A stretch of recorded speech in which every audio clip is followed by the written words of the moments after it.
Greetings, you all. Happy Friday. Today is my second time coming in. I was sort of in a rush when I was on the first time, and so I don't feel like I said everything that was really important, because the astrology for this full moon is, it's just wild. And I didn't mention Chiron. Chiron is in this astrological configuration. It will be opposing the sun. It'll be conjunct the sun and opposing the moon in Libra. Chiron is the wounded healer, you all. It literally is, and Chiron in Aries is the ways that we deny ourselves, the ways that we adjust ourselves, the ways that we are, the ways that we overstep ourselves for the other. And to me, like, a really basic example of this is, I remember when I was a mother of a young child, when I would take him to kindergarten, when I first started taking him to school, preschool and things like that, they would have naps during the day. And he would spend, an hour or maybe two in a nap. And that was really good for my son. Like, I was so clear that the naps were everything. And if they didn't happen, it was going to be trouble. And then we graduated and went to kindergarten. And in kindergarten, they stopped having naps. When I was in kindergarten, we still had naps. So we had to forego. No, we didn't have to. Because I put him in the public school, it meant foregoing something that his system needed in order to have well-being. This is Chiron in Aries. Like, the thing that really works for you, that makes you well, you don't have access to it because of a collective experience. Like, maybe you're somebody who is more of a night owl, but you got to go to work during the day, and you have to make that adjustment because life compels you to. Like, you have to. This is Chiron and Aries, and the work around this is, what do you need? What are your needs? And being responsible for your own needs. It's so subtle, though, because oftentimes when we're in community or group or family, we function as a collective. And your individuality, the things that are really significant for you, can get washed away, and it's such an interesting thing. Like, I know when I was a child, I really needed a pet. I just needed a pet. I know this now as an adult. I didn't know it as a child. I know as a child I was always asking for a pet. But I needed a pet because I needed, like, a friend.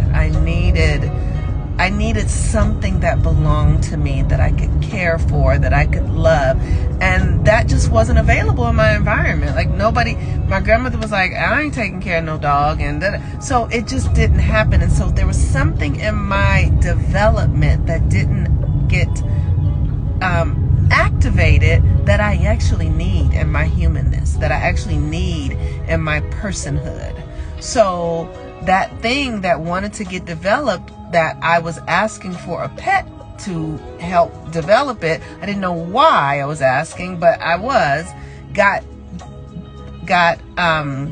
shifted into, like, a friendship with a girlfriend at a young age, right? So I was like 10 or 11, and that love, that, how, for those of you who have pets, like, I'm new having pets. Like, I have the cats now, and they're new for me. Like, I got them 4 years ago, and there is such an intimacy between the cats and I. And so that energy that I was wanting to develop as a child, subconsciously knowing, got transferred to a friend, where I then projected that deep love that I needed to be able to exchange with another being to this friend who actually couldn't fulfill the need the way my cats do, or a pet would, because pets are really unconditional. So what is it that you need? What are the things you need? And are you doing the work to understand and cultivate your own needs and to be responsible for them? To not make the other responsible for your needs. Because when you neglect your needs, then you show up in a relationship on scarcity. It's a whole fucking game-changing thing. When you neglect what you need, your relationships become this sort of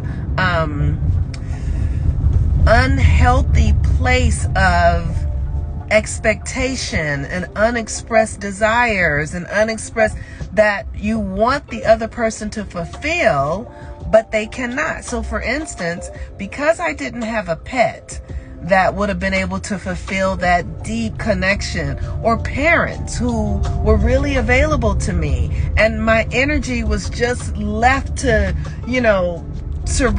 whatever is going to do, that turned into something that I started working out with men.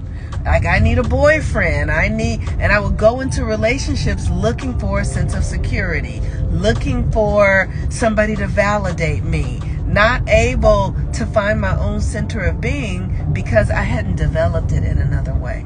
What is it that you need? Do you know what you need? And many of us don't really know what we need. We just don't know. We really don't know. So this is a conversation that I just want you to begin to think about as we're coming into this full moon in Libra. What is it that you need?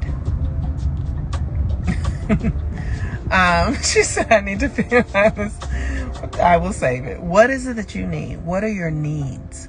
And understanding them individually so that when you're in experiences with others, you can be responsible for yourself and you are not having a subconscious pull from others to meet your needs.